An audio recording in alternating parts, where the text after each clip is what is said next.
presença. Bom dia a todo mundo.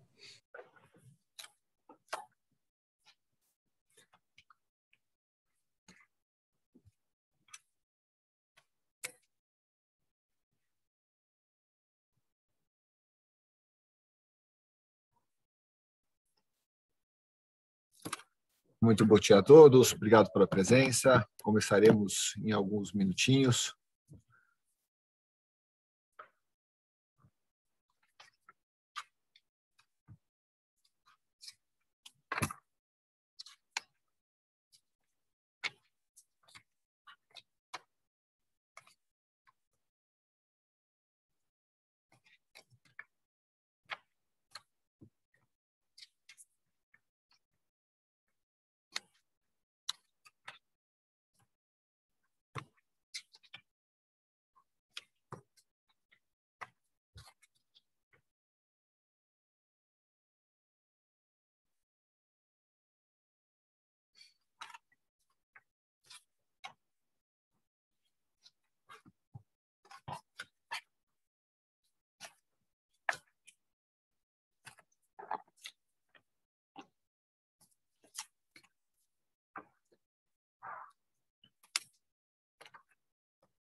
Muito bom dia a todos, obrigado pela presença. Vamos começar o nosso webinar daqui a alguns minutinhos.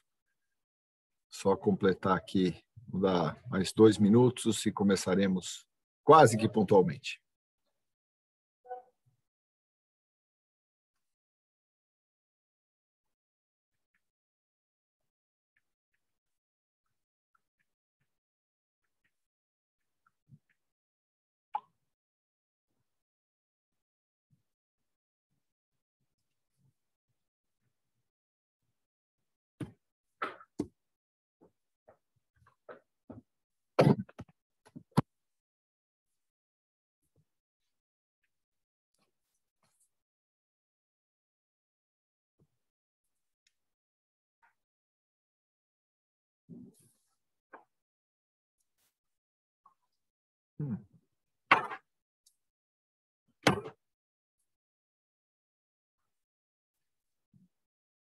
Bom, muito bom dia a todos. Vamos começar o nosso webinar para falar do ITCMD nas operações internacionais, em decorrência do recentíssimo julgamento do Supremo Tribunal Federal que tratou do assunto, né? Para alinhar as expectativas de vocês,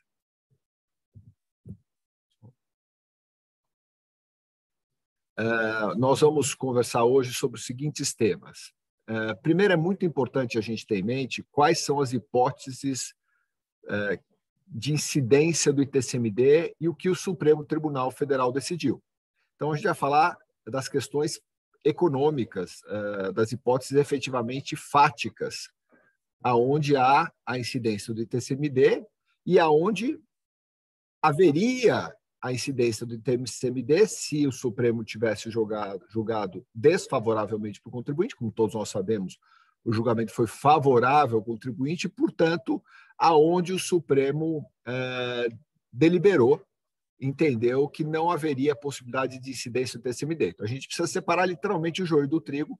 Aqui há a incidência do ITCMD, ali não há incidência do ITCMD. E a gente vai ver daqui a pouquinho que essas hipóteses fáticas não são simples. A multiplicidade de situações fáticas é bastante grande e a gente vai explicar por quê. Em seguida, falaremos do próprio julgamento do STF, o julgamento de número 851/108 de São Paulo, envolveu um imóvel em Treviso, na Itália, o que é sempre charmoso, né? Pelo menos traz aí um pouco de cor ao julgamento, mas vamos falar do caso concreto, o que aconteceu e por que julgou, claro, sem ser maçante na questão jurídica, muito mais os efeitos que são relevantes, e aí sim, falaremos do efeito do julgamento do STF à luz daquelas questões fáticas que nós vimos, né, onde haveria ou não haveria incidência, e a gente entender os efeitos. E como acho que grande parte dos senhores e senhoras aqui conosco viram, há uma questão sempre da modulação dos efeitos do julgamento. Eu não vou falar nesse minuto o que é modulação, falaremos em seguida. Quando a norma é aplicada, a norma individual e concreta, né, a decisão do Supremo passa a ser aplicada, a gente vai falar do efeito erga omnes, do efeito vinculante, do controle concentrado e difuso das decisões, a gente vai explicar o que é isso, que é de extrema relevância para a gente entender.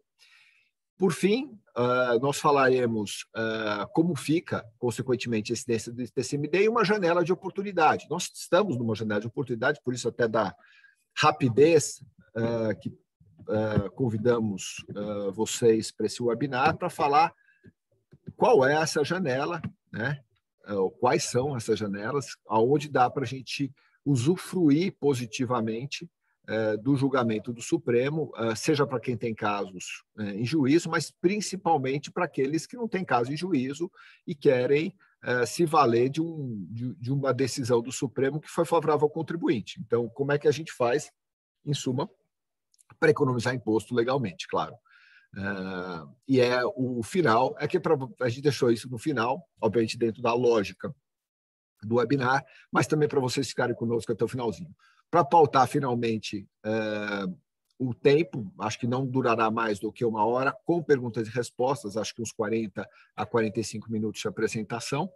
Queria agradecer a presença de vários aqui dos nossos colegas do escritório, que eu sei que se inscreveram no webinar, mas em especial do Eduardo Madeira aqui presente, e do Rafael, ambos sócios do escritório, que trabalharam conosco e vão fazer comentários à medida do que acharem conveniente. E, além dos comentários, também responderão no Q&A as perguntas de vocês. Claro que, além de responder as perguntas, a gente vai selecionar, tentar agrupar as dúvidas para trazer as dúvidas ao final, lendo as perguntas, sem, claro, identificar as pessoas que fizeram as perguntas, para que a gente debata o tema de maneira mais ativa. Normalmente a dúvida de um é a dúvida dos demais, isso é bastante interessante. Então, sem mais delongas, vamos começar com a hipótese 1, que são as hipóteses fáticas aonde a incidência do TCMD. E aí há uma grande dificuldade. A gente tem que lembrar que o ITCMD são 2 tributos separados. Não é imposto sobre heranças e doações ou imposto sobre transmissão, causa-morte e doações. É um imposto sobre transmissão de doações. Nos Estados Unidos eles chamam de gift tax. Então, é imposto sobre doações. E o imposto sobre heranças, que é o inheritance tax ou estate tax. São 2 tributos separados, regulamentados de forma conjunta, mas não de forma idêntica. Então, há distinções entre as hipóteses de incidência do ITCM, né, e do ITCMD, do D, né, da hipótese das doações e da hipótese causa-mortes. Então, é bastante importante isso. E aí, para quem é bem pragmático, a gente, na verdade, por serem 2 tributos, e esses tributos incidirem sobre bens móveis e imóveis, a gente tem 4 grandes blocos de incidência. Então, sendo muito pragmático, você tem imposto sobre doações de bens móveis, doações de bens imóveis, imposto causa-mortes de bens móveis, imposto causa-mortes sobre bens imóveis, com hipóteses de incidência diferentes. O que eu quero dizer com isso? Como a gente vai ver em seguida, por vezes incide o imposto, por vezes não incide o imposto, se o bem é imóvel ou se o bem é imóvel. Se o bem é imóvel, cabe a um Estado. Se o bem é imóvel, cabe a outro Estado. Daí a complexidade ou da multilateralidade, da quantidade de hipóteses fáticas da incidência do imposto. Então, como vocês podem ver aqui nesse primeiro slide, bens imóveis e respectivos direitos, e aqui esse é o principal, assim, para delimitar o mais simples. Bem imóvel,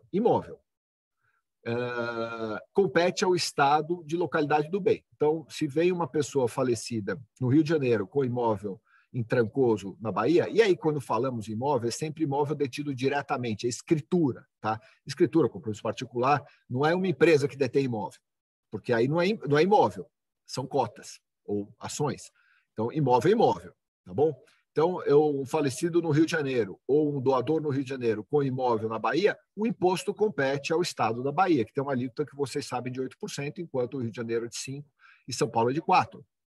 Com um donatário ou com herdeiros em São Paulo, pouco importa, compete ao Estado da localidade do bem. Isso a gente chama de direito tributário do princípio do situs, princípio da localidade do bem. Então, compete ao Estado, o que é muito lógico, né? Você tem toda uma explicação acadêmica porque compete ao Estado, é o Estado que dá proteção ao bem, é o Estado que faz o registro, então haveria custos ao Estado, então é justo que o Estado seja remunerado pelo imposto devido, pela proteção que ele dá àquele determinado bem. Proteção jurídica, evidentemente. Passamos a uma complexidade maior. O que acontece com o bem imóvel? Porque bem imóvel eu não consigo determinar a localidade do bem. Aonde estão as cotas de uma sociedade?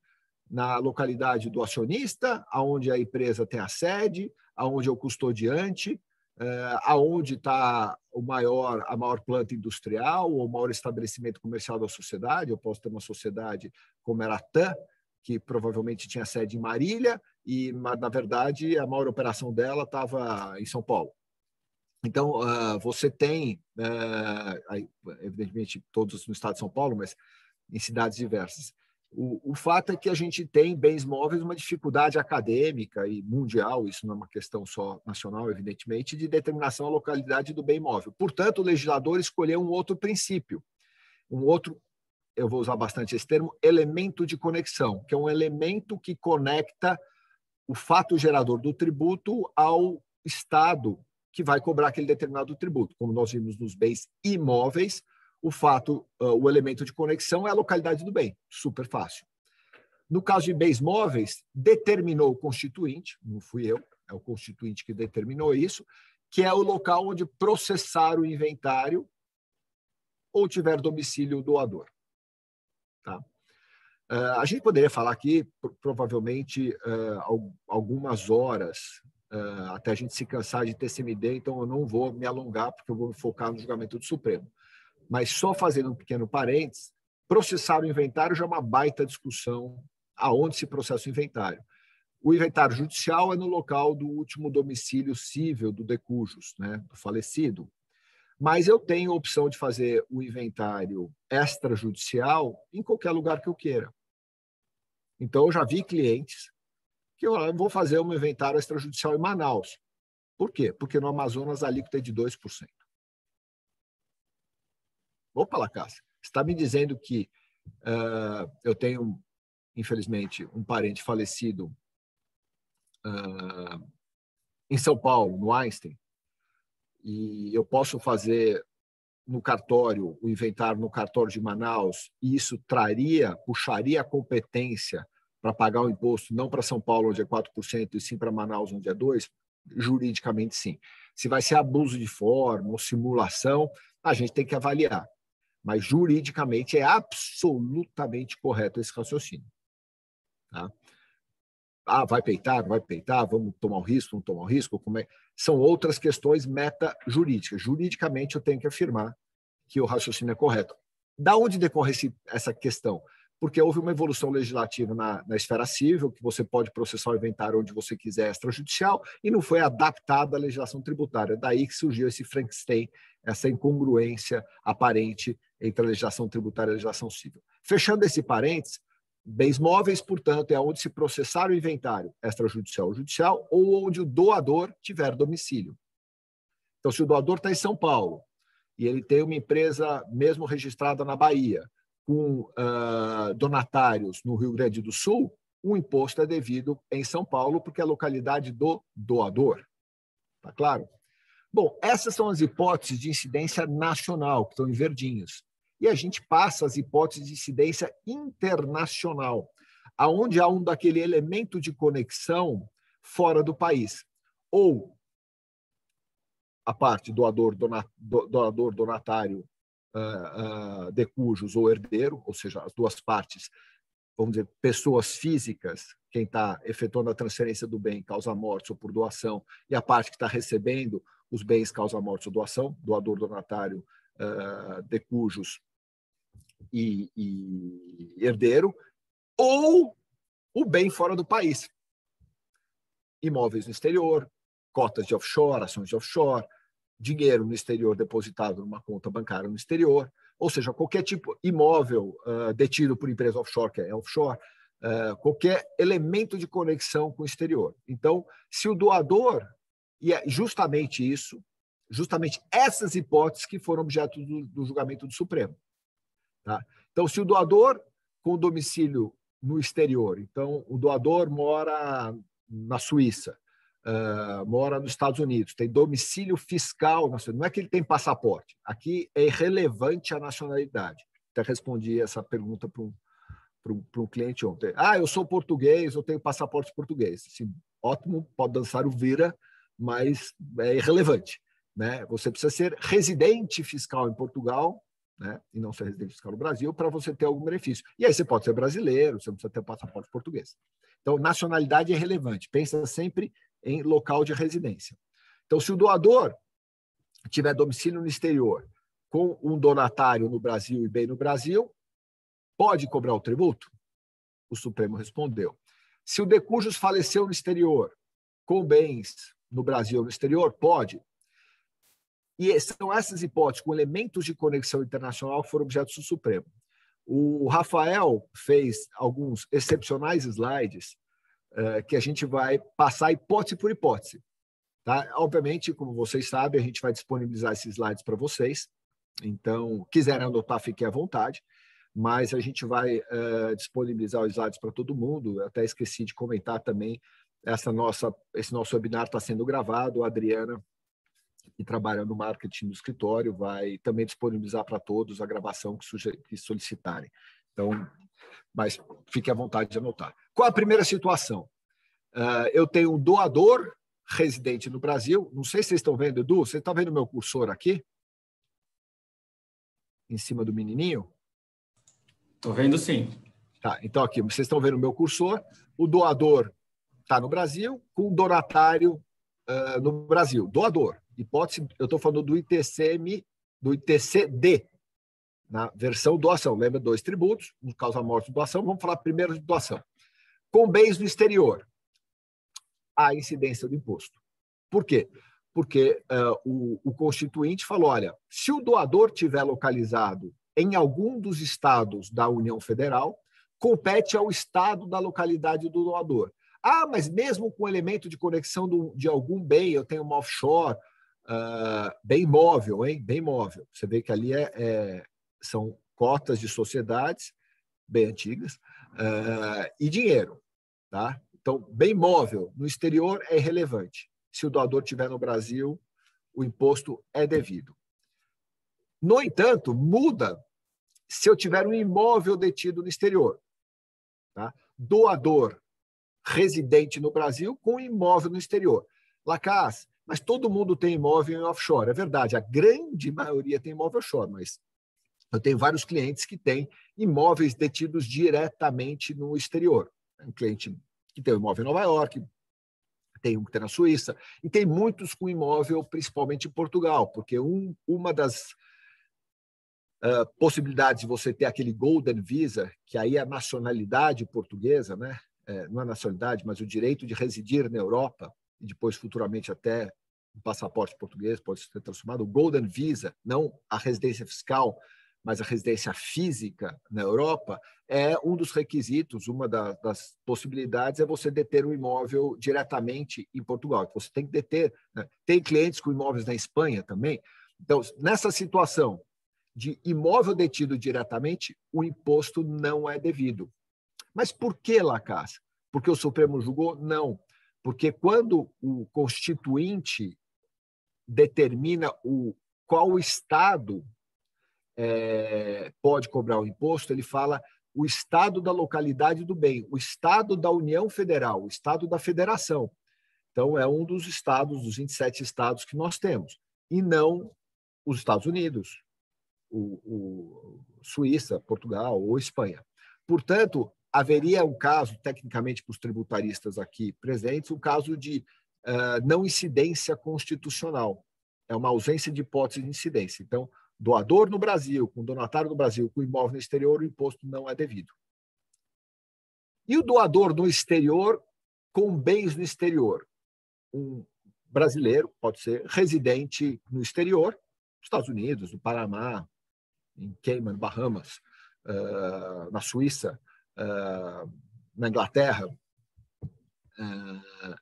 vai do Uruguai, faz uma doação de uma conta bancária também no exterior e com ações de offshore, ou ações de empresa também no exterior para um donatário no Brasil. Essa é uma das hipóteses que foi julgada pelo Supremo. Essa, na verdade, hipótese concreta, tá?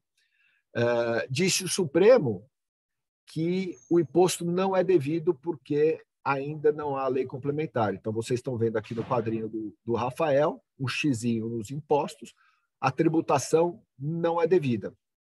Então, Lacaz, eu tenho bens no exterior e sou residente no exterior, quero fazer uma doação para os meus filhos hoje. O imposto não é devido. Depois a gente vai ver se precisa entrar com ação ou não. Isso é uma questão que vai ser tratada daqui a pouco. E se o doador estiver no exterior com bens móveis no Brasil? Móveis no Brasil. Conta bancária no Brasil, empresa limitada, empresa SA no Brasil. O imposto é devido? Também não é. Porque o doador no exterior não está na hipótese da Constituição, precisaria lei complementar, também haveria necessidade de lei complementar, já que o doador não é residente no país, ele é residente no exterior. Lacaz, estou tendo uma ideia aqui. Eu vou me mudar para o exterior e vou doar os meus bens para os meus herdeiros de modo que eles não paguem imposto. Funciona. Essa é uma das janelas de oportunidade lá do final do nosso bate-papo aqui. Tá?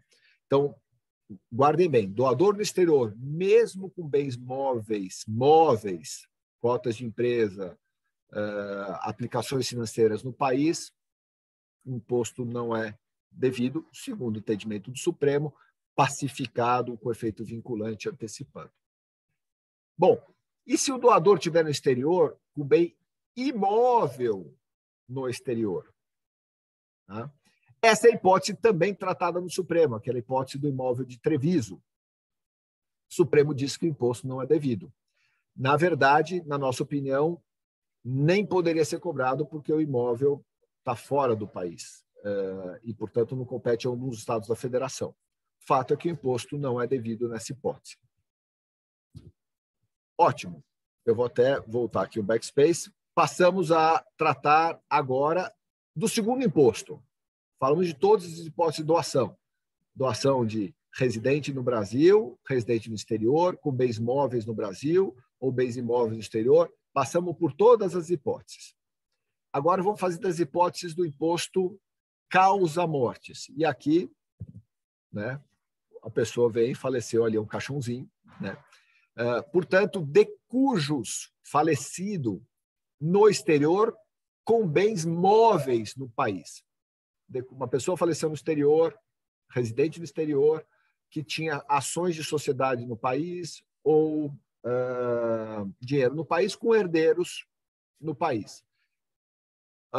O imposto é devido? Segundo o Supremo, não é devido. Precisa da lei complementar para regulamentar.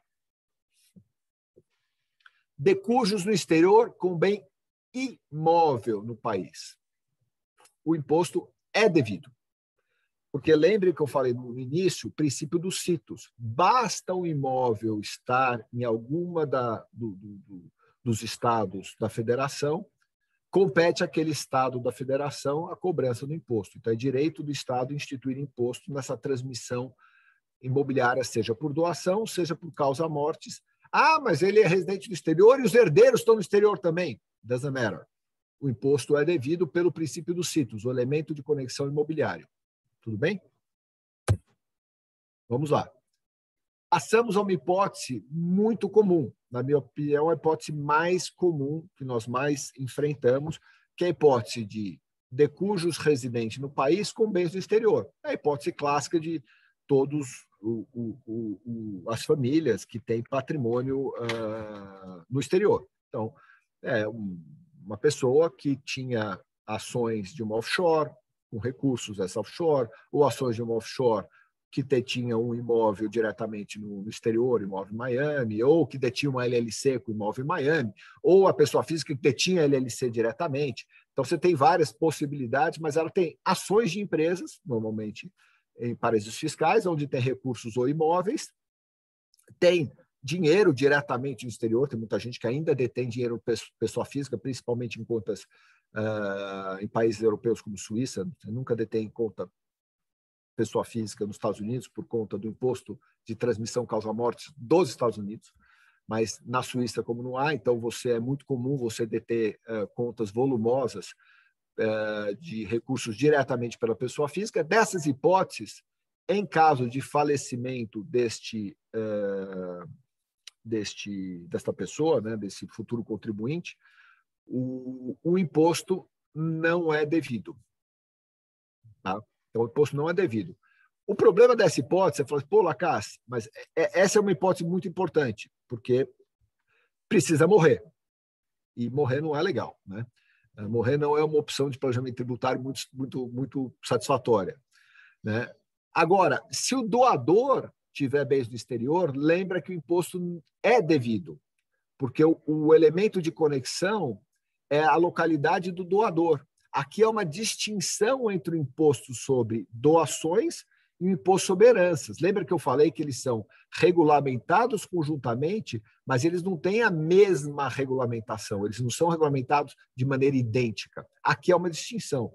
Vou até voltar ao slide. Então, de cujos no Brasil com bens no exterior, o imposto não é devido. Enquanto doador no Brasil com bens no exterior, o imposto é devido. Hipóteses economicamente idênticas, mas com um imposto sobre doação, onde o imposto é devido, e o imposto causa-mortes, aonde não é devido. Tá? Muita gente confunde, fala, não, doação também não é devido. São dois impostos diferentes. De cujos no exterior, com imóvel no exterior, também não é devido o imposto. Então, falecido que tem o imóvel diretamente no exterior. O imposto não é devido. Ficou claro as hipóteses fáticas que nós estamos tratando? Obviamente, tem mais hipóteses, mas essas são hipóteses nacionais, que a gente não tratou porque o imposto é devido. Essas são as hipóteses que até o Rafael chamou de limítrofe, as hipóteses que estão ali com dúvida em função do julgamento do Supremo. Vocês viram que existem hipóteses onde o imposto é devido e a grande maioria das hipóteses o imposto não é devido por conta da ausência da lei complementar. Entrando no julgamento do Supremo agora, qual foi a controvérsia ali existente? Na Constituição Federal de 88, havia o que a gente chama de competência, não é nem residual, né? O que a gente chama de competência plena dos estados. Ou seja, dizia o artigo 24 e o artigo 34 da DCT, que os estados, na inércia do legislativo em regulamentar as hipóteses de incidência tributária, poderiam ali agir. Então, até leio para vocês o artigo 34. Promulgada a Constituição, a União, os estados ou o Distrito Federal e os municípios poderão editar leis necessárias à aplicação do sistema tributário nacional nela previsto. A discussão que se levou no Supremo é se valia o artigo 34 ou haveria necessidade de lei complementar, como prevê o artigo 150, parágrafo 3º, que fala expressamente para as hipóteses abaixo, é necessária a aplicação de lei complementar. Então, essa que foi a discussão jurídica e eu vou voltar àquele slide com o seguinte placar. A gente sabe que a gente tem o nosso time do Supremo Tribunal Federal, de 11 ministros. Não é por acaso que o Gilmar Mendes está no gol, né, como grande goleiro, mas o fato é que 7 ministros julgaram pela inconstitucionalidade, ou seja, entenderam que haveria necessidade da lei complementar para regulamentar aquelas hipóteses de tributação internacional do ITCMD, que nós vimos, as hipóteses fáticas, e 4 ministros entenderam pela constitucionalidade. Então, por maioria, entendeu-se que o imposto, as hipóteses internacionais requerem uma lei complementar até hoje não editada, evidentemente. Qual foi o caso concreto que foi julgado pelo Supremo? Então, foi uma doação testamentária, ou seja, faleceu-se um testamento de um imóvel localizado em Treviso, na Itália, e também uma quantia em moeda estrangeira detida no exterior. O doador era residente na Itália, porque poderia ser residente no Brasil, ou até na Espanha, na França, nos Estados Unidos, mas no caso concreto era residente na Itália, com um imóvel em Treviso, na Itália, bens na Itália, e a donatária, aquela que recebia a doação, a herdeira barra donatária, aqui, né, chamada doador testamentário, portanto, donatária, era residente no Brasil. E o Estado de São Paulo, o artigo 4º, a gente pode já ler tanto o inciso 1º como o 4º, ele diz, né, sendo corpóreo é bem imóvel, o bem transmitido, quando se encontrar no território do Estado, que não é hipótese, porque o bem corpóreo se encontra em Treviso, ou quando se encontrar no exterior, é a nossa hipótese, e o herdeiro, legatário ou donatário estiver no Estado de São Paulo. Então, o Estado de São Paulo diz o seguinte, olha, mesmo com o imóvel no exterior, o imposto é devido aqui, bastando o herdeiro ou o donatário estar em São Paulo. O Estado de São Paulo disse isso. Tá? E também disse que, sendo incorpóreo, ou seja, bens móveis, quando o ato da sua transferência estiver no Estado de São Paulo, que não é hipótese, ou quando o herdeiro estiver no Estado de São Paulo. Então, o que o Supremo julgou? Falou, olha, o Estado de São Paulo está falando, compete a mim, Estado de São Paulo, cobrar imposto só, entre aspas, porque o herdeiro está aqui. Mesmo o imposto sendo eventualmente devido na Itália ou em outras situações. Essa situação de conflito de competência entre o Estado estrangeiro e o Estado de São Paulo, e eventualmente poderia ter até entre estados dentro da própria União Federal, um outro estado entender da competência, haveria a necessidade de lei complementar, portanto, o Supremo julgou como inconstitucional esse artigo 4º. Tá? E daí decorre a inconstitucionalidade das hipóteses de incidência internacional. Bom, o que disse o Supremo? E aí, o Supremo, eu já disse no início que eu iria falar sobre a modulação. Hoje em dia, quando há um julgamento relevante de teses tributárias ou de outras questões, mas e bastante comum em teses tributárias, há a possibilidade de modulação dos efeitos da decisão. O que é modulação? A gente conhecia no passado que, quando é julgado inconstitucional, é inconstitucional para sempre, é para o passado, para o futuro, para todas as situações. Isso era o comum. Houve a possibilidade legislativa de se modular os efeitos da decisão com a intenção de melhor adequar, não é minimizar, hein? É melhor adequar os efeitos da decisão ao caso concreto. Eu não vou entrar aqui nos detalhes do julgamento, como foi, eu vou entrar no resultado do julgamento, porque o Toffoli ele fez uma modulação muito ruim e acabou sendo, graças a Deus, vencido na modulação dele por iniciativa do Alexandre de Moraes. Ambos eram colegas de classe, né?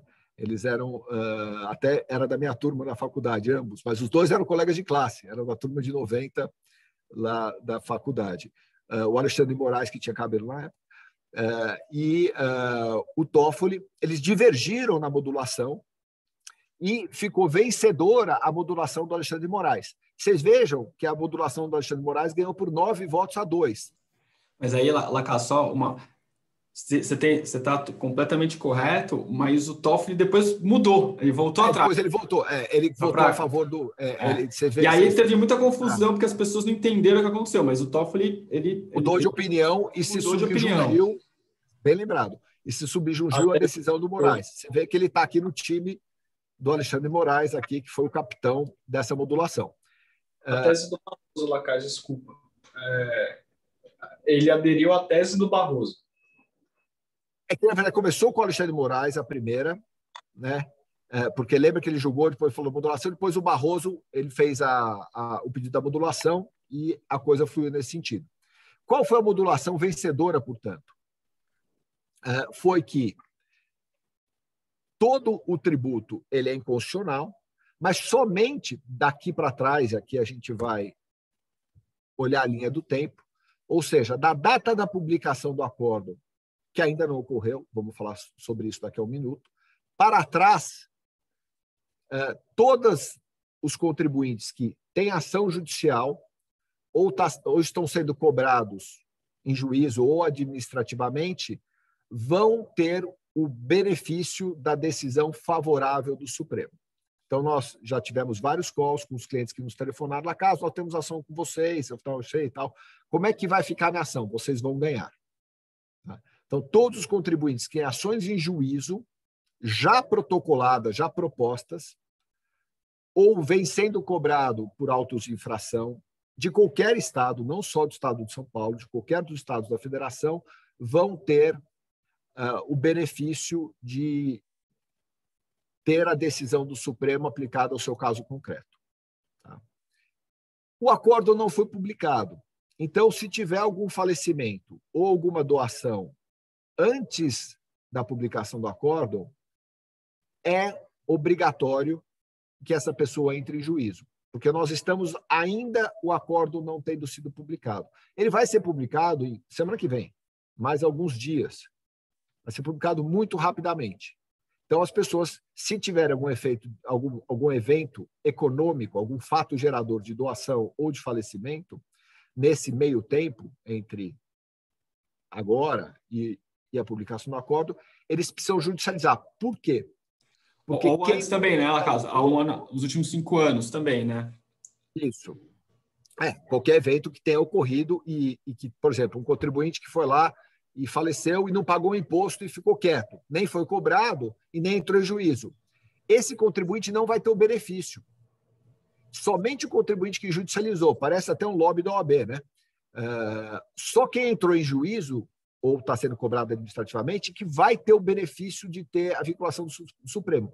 Quais são as duas hipóteses onde não há benefício? Esta justamente que o Eduardo Madeira acabou de falar, ou seja, um contribuinte que deixou de recolher e ficou quieto, esperando, está ali esperando, você cobrado.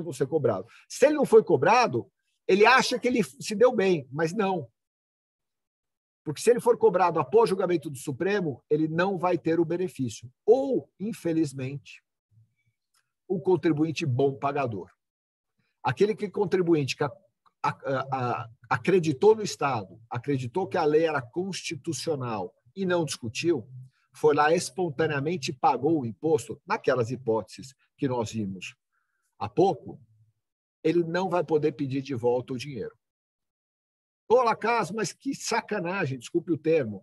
O mau contribuinte que ficou quieto e entrou em juízo agora, ou o contribuinte que foi zeloso, porque ele entrou em juízo e contratou advogado, mas aquele contribuinte que foi mais conservador e pagou o tributo, esse contribuinte não vai ter o benefício. Tá? Então, isso é daqui para trás. Daqui para frente, e o daqui, leia-se, a partir da publicação do acórdão, e na nossa opinião, mesmo que o acordo sofra embargos, já está valendo, ou já valerá esse entendimento que a gente vai falar para vocês, a lei também pode ser contestada. Por que contestada? E aí vem uma diferença fundamental. Vamos falar daqui para frente. É importante que vocês entendam isso. Existem 3 efeitos de decisão do Supremo. O primeiro efeito, que na verdade está aqui embaixo, que seria o terceiro da linha, é o que a gente chama de controle difuso. É um contribuinte que entrou em juízo, chegou no Supremo e o Supremo decidiu para ele que aquele tributo não é devido. Isso gerou uma norma individual e concreta. O que é isso? É uma sentença que vale para ele, mas só para ele. Mas um dia, se alguém for num caso concreto, parecido com aquele, o Supremo pode julgar igual? Pode, mas não é obrigado. Como nós vimos no caso do Eduardo Bolsonaro, o STJ julgou a favor do Eduardo Bolsonaro coisas que ele vinha julgando contra. Mudou a decisão do STJ Tinha várias decisões em sentido contrário, mas naquele caso concreto ele mudou a opinião e foi num outro sentido. Então, a jurisprudência pode oscilar. Uma ação individual, a jurisprudência oscila. Não é o nosso caso aqui. Aquela decisão do Supremo não vai poder oscilar. Ela está no caso do meio, que é o controle difuso, que é o que a gente chama de efeito vinculante. O que é o efeito vinculante? Todo o judiciário e a esfera administrativa é obrigado a observar a decisão do Supremo. Então, vamos imaginar que o juiz de primeira instância, ele fala assim, não, eu entendo que aquele artigo 34 do Ato das Disposições Transitórias Constitucionais, a DCT, né, ele sobrepõe a lei complementar e eu não concordo com o julgamento do Supremo, porque o juiz pode ter opinião própria e deve ter opinião própria. E ele fala, eu entendo de maneira contrária. Ah, entende de maneira contrária? Pouco importa. Você é obrigado a julgar de acordo com o Supremo. Efeito vinculante. Você é obrigado. Isso tem um objetivo de economia processual. A partir do momento que o Supremo julga um caso relevante, ele fala, todo o judiciário vai ter que julgar dessa forma, de modo que as ações judiciais corram com mais rapidez e corram de maneira mais célere, com economia processual e redução de custo para todas as partes envolvidas. Muito bem. Tem um terceiro tipo de controle, que é o efeito erga omnes, o controle concentrado, que não é o nosso caso. E aqui é muito importante que vocês entendam. O erga omnes, ele tem o efeito de tirar a norma do ordenamento jurídico. Eu sei que estou sendo um pouco técnico para os não advogados, mas tirar a norma do ordenamento jurídico é como se o Supremo revogasse a norma. Então, aquele artigo 4º da Lei Paulista, ou artigos similares das outras leis, seriam revogados, o que não aconteceu. Então, voltando aqui, para novos fatos geradores, a lei é válida, a despeito de que quem entrar em juízo vai ganhar. Então, vamos lá. Daqui, da publicação do acórdão para trás, tem que ter em juízo, porque quem não está em juízo vai perder. Tá? Daqui para frente, você tem duas opções. Você vai entrar em juízo e vai ganhar, ótimo, ou você pode ficar quieto. Um dia, se a fiscalização te cobrar, você também vai ganhar. Aqui você não precisa entrar em juízo. É recomendável que você entre, mas você não precisa. Então, para novos fatos geradores, após a publicação do acordo, então houve um falecimento após a publicação do acordo, ou vai ter uma doação naquelas hipóteses onde não é devido o imposto. Tá? Você pode não entrar em juízo e ficar esperando. Um dia, se for cobrado, você vai se defender no auto de infração e falar, olha, o Supremo julgou desta forma, efeito vinculante, não quero pagar o imposto. Só vai ter um trabalho de se defender. Então, você pode tomar um posicionamento passivo, mas pode também tomar um posicionamento ativo. Daqui para trás, você tem que estar em juízo. Ainda dá tempo, porque o acordo não foi publicado, como bem lembrou Eduardo Madeira. Mas a partir da publicação do acordo não vale mais entrar com a ação. Tá claro? Confuso, eu sei. Vou repetir pela última vez. Daqui para trás, quem teve posicionamento passivo e está esperando ser cobrado, não vai se dar bem. Tem que entrar em juízo para discutir o tributo, para ter o benefício de ter a mesma decisão do Supremo.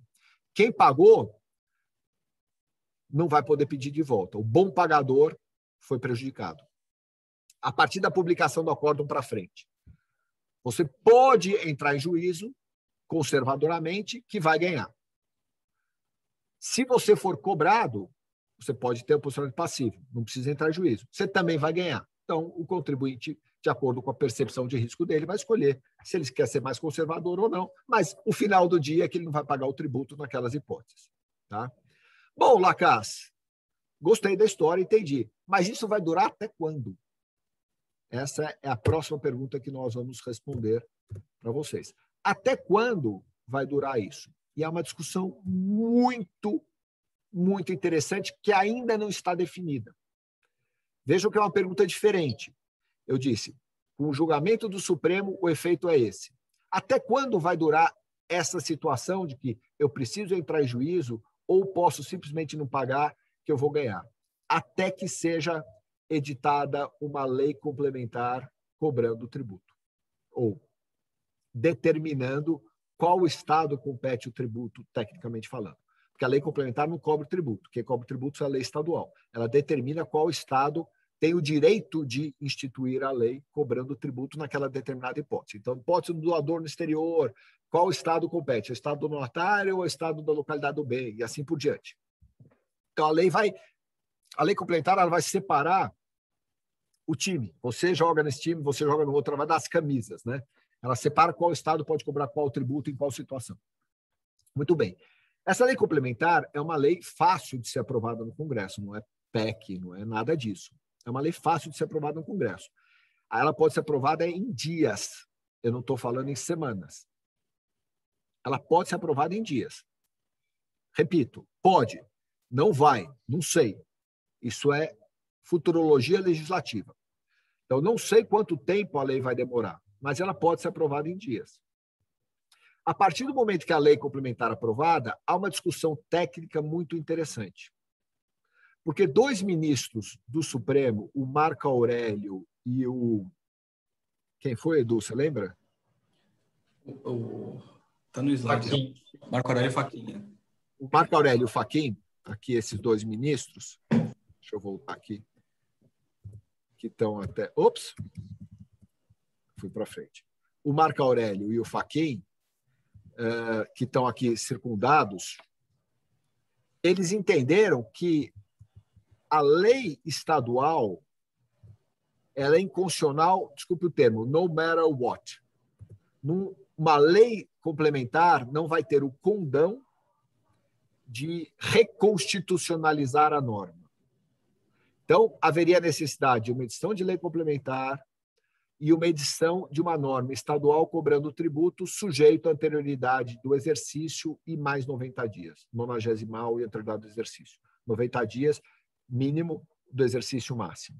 Ou seja, se prevalecer o entendimento do Marco Aurélio e do Fachin, que ainda está em aberto, a gente teria muito tempo até a gente ser obrigado novamente a pagar esse tributo. Mas não é o que está mais provável. Mais provável é o entendimento do Toffoli, que é esse entendimento acima, que está com 5 votos favoráveis, não é a maioria do Supremo, né? Se fosse 6 votos, já estaria pacificado, que ele chamou de lei estadual com eficácia contida. O nome é muito bom, explica tudo. Eficácia contida. A eficácia dela, a validade dela, fica esperando uma lei complementar vir e revalidá-la. E aí eu não preciso de uma nova lei. A lei já está lá e a lei já é válida. Então, o tributo pode ser cobrado imediatamente. Então, segundo o entendimento do Toffoli, bastaria a lei complementar ser editada, então passar no Congresso, Comissão de Constituição e Justiça, etc., sanção presidencial. O presidente sancionou a lei complementar, o tributo volta a ser devido. Portanto, estamos falando aqui numa janela de dias. Obviamente, eu não tenho a bola de cristal, essa janela pode demorar anos até a lei complementar ser editada, mas potencialmente é uma coisa simples de ser feita. Diferentemente de se o voto do Fachin e do Marco Aurélio fosse o vencedor, nós teríamos o princípio da anterioridade aplicável, o que não é o caso. Muita gente tem dito isso, tem dito, na nossa opinião, de forma equivocada. Vai demorar aí 1 ano para ser cobrado, ou 90 dias no mínimo. Não, não é o caso. Inclusive, eu falei isso para um cliente, depois eu liguei para ele e corrigi. Falei, não, pode ser cobrado muito rapidamente. Inclusive, já há um projeto de lei complementar, que a gente citou aqui, o PLP 363 de 2013, tratando da matéria. Então, é só tirar esse projeto de lei complementar da gaveta e a gente teria publicada a lei, sancionada e publicada. A gente vai ter algum tempo para essas hipóteses voltarem a ser cobradas. Tá? Então, aqui nós temos uma janela de oportunidades. Qual é a janela de oportunidade? A gente pode planejar de acordo com essa nova perspectiva do Supremo. Ou seja, o Supremo tirou do ordenamento jurídico várias hipóteses onde o tributo não é devido. Agora, a gente pode afirmar cabalmente que o tributo não é devido. Hoje eu posso afirmar. Eu não sei daqui a pouco quando a lei complementar e se a lei complementar for editada. Então, em que hipóteses são essas? Podem tirar foto desse slide, que talvez seja o slide mais importante da apresentação prático, né, do ponto de vista prático. Doadores no exterior, residentes no exterior, mais uma vez, não é nacional, o que importa a nacionalidade. Doador residente no exterior. Seja o doador pessoa física, seja o doador pessoa jurídica. Nós respondemos uma consulta ontem de um cliente que vai receber uma doação não é do AFC, é do BID, Banco Internacional de Desenvolvimento. Muito bem, essa doação de uma pessoa jurídica não é tributada. Então, uma ONG americana, uma ONG estrangeira que doe para alguém no Brasil, ou até mesmo, no extremo, uma offshore doando para você. Não é tributado. Se vai ser simulação, abuso de forma, vamos discutir individualmente. Mas eu tenho uma offshore de um tio meu que é residente no Brasil, offshore é no exterior, e ele decide me doar $1 milhão. Obrigado, tio. Vou ficar muito agradecido. Esta operação não é devida, porque o doador pode ser pessoa jurídica. Vamos lembrar, claro. Não é doador só pessoa física, o doador pode ser pessoa jurídica. Então, doadores, pessoas físicas ou jurídicas residentes no exterior, o imposto não é devido. De cujos residentes ou domiciliados no exterior, mesma situação. O falecido era residente ou teve seu inventário, né, processado no exterior, e aí, com bens no exterior, ou bens no Brasil, tanto faz. Bens no exterior ou bem no Brasil, o imposto não é devido. E, por fim, de cujos, aí só de cujos, não doador, com domicílio no Brasil, mas com bens no exterior. Nessa terceira hipótese. Nessa terceira hipótese, o imposto também não é devido. Óbvio que ninguém vai planejar falecer, né, para não pagar o imposto. A gente brinca um pouquinho com isso para ser, né, irônico com questões sérias. Né, dá um pouco mais de leveza à nossa conversa. Mas, se houver um falecimento até a edição da lei complementar, o imposto não é devido, mesmo que você tenha bens no exterior. Se você for residente no exterior, seja doador ou de cujos, também o bem não é devido. Isso com exceção dos bens imóveis, que nós falamos que é princípio dos CITOS. Então, essa janela de oportunidade para planejar fiscalmente tem. Então, nós estamos já falando com os nossos clientes, tem ligado bastante para a gente. Pô, Lacasa, eu tenho uma offshore. Pô, será que agora é hora de eu me mudo para o exterior e faço uma doação? Pode ser. E se a minha offshore quiser doar alguma coisa para uma pessoa próxima? Isso é válido? É válido. Em que situações, em que hipóteses? Então, você começa a planejar um pouco. Ah, não, eu tenho um pai muito, muito doente, que provavelmente vai falecer, um parente. Vou mandar o dinheiro para o exterior, porque no exterior não é tributado, e aqui no Brasil eu tenho 50 milhões de reais, vou remeter para o exterior e vou deixar o dinheiro no exterior, porque em caso de falecimento esse imposto não é devido. É isso mesmo. Então, você pode planejar. É óbvio que não diria que é uma grande janela, uma janela que você pode passar a boiada inteira. Não, não é. Mas é uma janela que você pode, eventualmente, planejar para ter uma redução tributária no imposto, sujeito a todas essas considerações que nós falamos há pouco. Com isso, eu acabo a exposição. Eu até comento que esse módulo webinar é muito bacana, mas quando a gente dá aula, eu odeio o módulo webinar, porque não consigo ver as pessoas e fazer perguntas ao vivo. Mas vou pedir para o Eduardo Madeira e o Rafael passar as perguntas que foram feitas no chat e no Q&A para a gente poder debater aqui. Por favor, façam as perguntas. A gente teria mais uns 5, 10 minutos para poder responder as perguntas de vocês e acabar pontualmente com 1 hora de webinar. Então, a primeira pergunta aqui, se é offshore... Só deixa eu ler essa, Du. Se é offshore de um residente no Brasil doar para um residente no Brasil, não tem TCMD, porém, como fica o IR? Ótima pergunta, amigo meu, não vou citar o nome, ele sempre faz perguntas espetaculares. Sim, não tem TCMD, não vejo problema de uma offshore doar, a gente vai ter que ver simulação, mas, na minha opinião, eu sou muito confortável com isso. E não há imposto de renda, porque você tem uma isenção expressa do imposto de renda que valores recebidos a título de doação ou herança são isentos do IR. É uma isenção específica do imposto de renda. Então, vou só citar o primeiro nome dele, Reinaldo. funciona super bem. Sujeito aí a algumas discussões de abuso de forma, tal, mas fora isso, funciona super bem. Um offshore pode doar para determinadas pessoas $1 milhão, $2 milhões o imposto não é devido. Edu, você com a palavra. Então, no chat, né, que a gente tem o Q&A e tem o chat, né? No chat tem uma pergunta que a gente não respondeu na hora, exatamente para trazer ao debate, que é um pouco muito parecida com a pergunta do Reinaldo, mas um pouco mais sofisticada, porque ele diz o seguinte, sofisticada não, mais complexa. Fala assim, poderia hoje, após a decisão do STF, sugerirmos aos clientes a transferência de ativos para offshore, com a subsequente doação dos ativos pela offshore para a pessoa física? Então, aqui não está no offshore, né? A complexidade maior é que eu transfiro para offshore e depois eu faço a doação, e aí se eu teria essa janela de oportunidade para não pagar o ITCMD.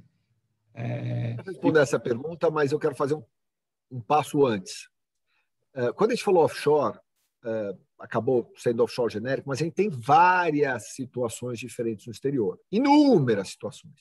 A gente tem fundos, a gente tem trusts, a gente tem fundações, você tem offshore com offshore, você tem inúmeras situações que podem muito diferenciar. É muito mais crível, é muito mais razoável, é muito mais adequado um trust efetuar a transferência do patrimônio.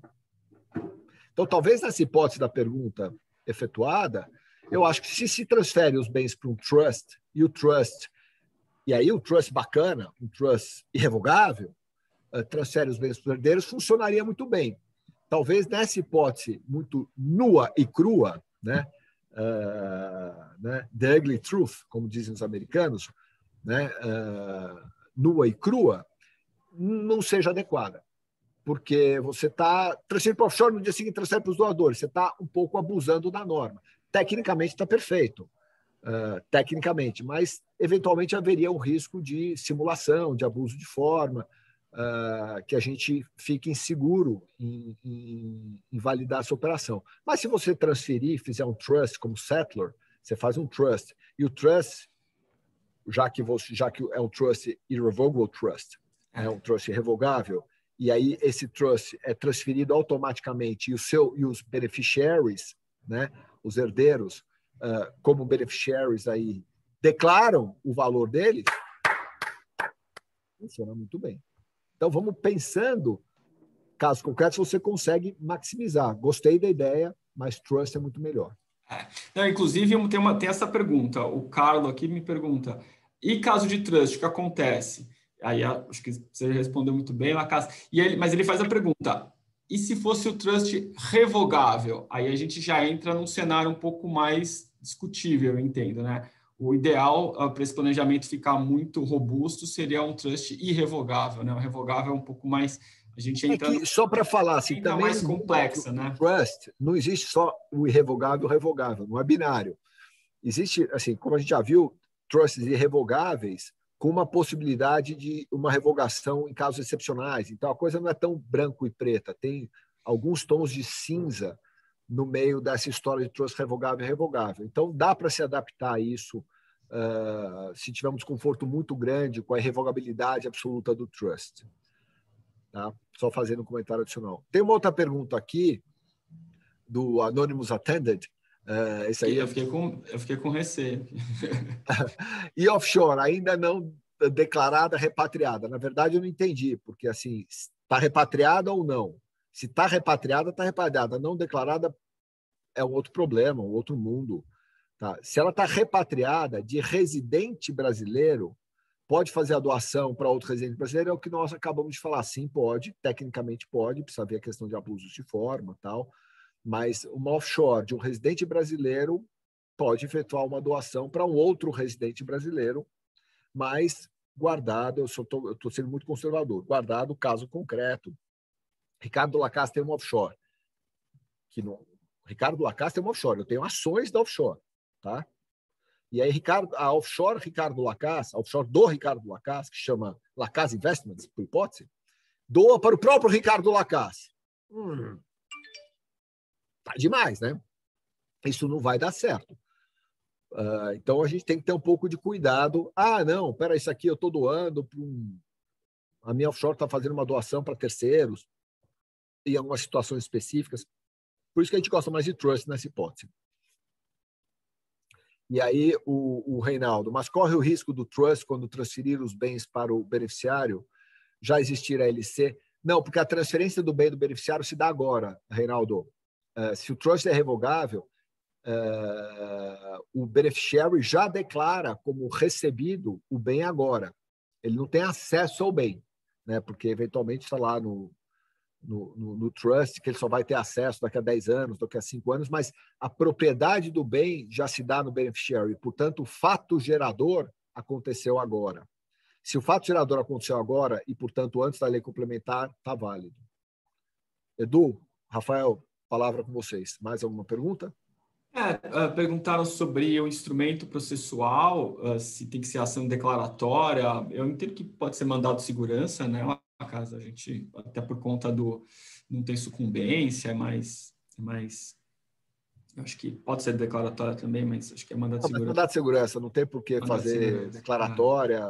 Apesar do risco de sucumbência ser baixíssimo, eu me lembro de um amigo meu da faculdade, muitos anos atrás, eu sou formado também em 90, né? Muitos anos de formado, que ele entrava com a ação daqueles planos econômicos, que eram ações ganhas, ele falou, eu boto um baita valor da causa para ganhar uma baita sucumbência. Não é errado, não.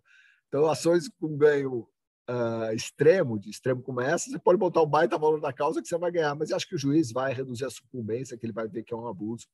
Mas isso é uma coisa de advogado. A gente recomenda mandado de segurança para não colocar o cliente em nenhum tipo de risco de sucumbência, tá ok?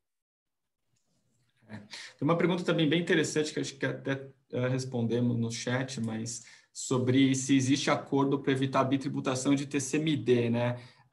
Na Europa existe, no Brasil não existe. Então, em tese, eu posso ter sim um problema de ter o imposto de herança e doações no exterior e no Brasil, mas isso é muito raro acontecer, até porque, por exemplo, o princípio dos sítios ele se aplica e essas regras do decujus, quando é bem móvel, né? A casa é doutor no tema, fez mestrado, na verdade, né, sobre isso.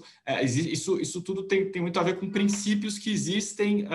Então, as legislações são parecidas nesse aspecto, mas, em tese, eu posso ter um problema de bitributação, sim, toda vez que de ITD, né?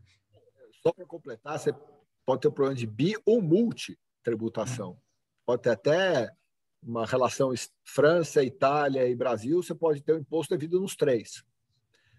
E aí cada estado está brigando por sua parcela de tributo e se não tem acordo para evitar dupla tributação, isso pode ser devido. Então, por exemplo, um brasileiro residente no Brasil com conta nos Estados Unidos, conta bancária nos Estados Unidos, vem a falecer com o herdeiro na França. A França vai querer cobrar o imposto porque o herdeiro está lá, a conta é nos Estados Unidos, os Estados Unidos vai querer cobrar o imposto porque a conta bancária está lá, e o Brasil vai querer cobrar o tributo porque o inventário é processado no Brasil. Tudo bem. Isso se a lei complementar determinar que ele pode cobrar esse tributo aqui, porque hoje seria inconstitucional no Supremo. Então, você pode ter um caso de multitributação internacional. Desculpe o termo, welcome to the hell. É um inferno mesmo. Lacas, também tem duas parecidas, tanto no chat quanto no Q&A, é que no caso do trust, realmente, quando o trust pagar para o beneficiário, não vai ter o ITCMD, como a gente falou, mas existe um risco do imposto de renda, né? E aí, acho que a Mariana lembrou que tem uma posição já da Receita. Isso foi muito pouco discutido ainda, né? Então, existe uma discussão, está em aberto ainda, mas se quando o trust pagar um rendimento para o beneficiário, só você tem imposto de renda. A gente entende que não deveria ter, mas é realmente uma situação que não está definida, né? A gente entende que o pagamento do trust ao beneficiário é uma doação. A Receita pode querer... E está cobrando, né? E está cobrando. Acho que o Paulo quer encarar isso como rendimento, mas é um absurdo. É um dos grandes absurdos da Receita. E já tive vários clientes, inúmeros clientes que receberam ao falecimento e declaram os valores recebidos do trust como doação e nunca foram não tiveram nunca nenhum problema com a Receita Federal. Na verdade, eu nunca vi um auto de infração nesse sentido. Isso não quer dizer que não possa ter, mas a gente não tem conhecimento de nenhum auto de infração nesse sentido. Acho que é isso. Não sei se tem muito mais. Bom, gente, agradecemos muito a presença de vocês. A gente teve aí quase 200 pessoas presentes conosco nesse webinar, né? Tecnologia fazendo esse incrível trabalho. É uma pena a gente não poder estar pessoalmente. Todos nós esperamos em breve que possamos nos encontrar pessoalmente, mas a gente se coloca à disposição. Quem quiser ter acesso, a gente vai distribuir os slides para todos os participantes do webinar. Vamos mandar para vocês, provavelmente em PDF, porque senão fica muito pesado, para que vocês possam receber nas suas caixas postais. A Adriana fará isso. E quem quiser ter acesso à gravação, essa não vai ser enviada automaticamente, mas vocês podem requerer por e-mail para o escritório que a gente manda o link da gravação. Tá bom? Muito obrigado pelo presente de vocês. Um bom final de semana. Cuidem-se. Saúde para todos. Um abraço. Tchau, tchau. Obrigado, Edu. Obrigado, Rafa. Adriana, obrigado.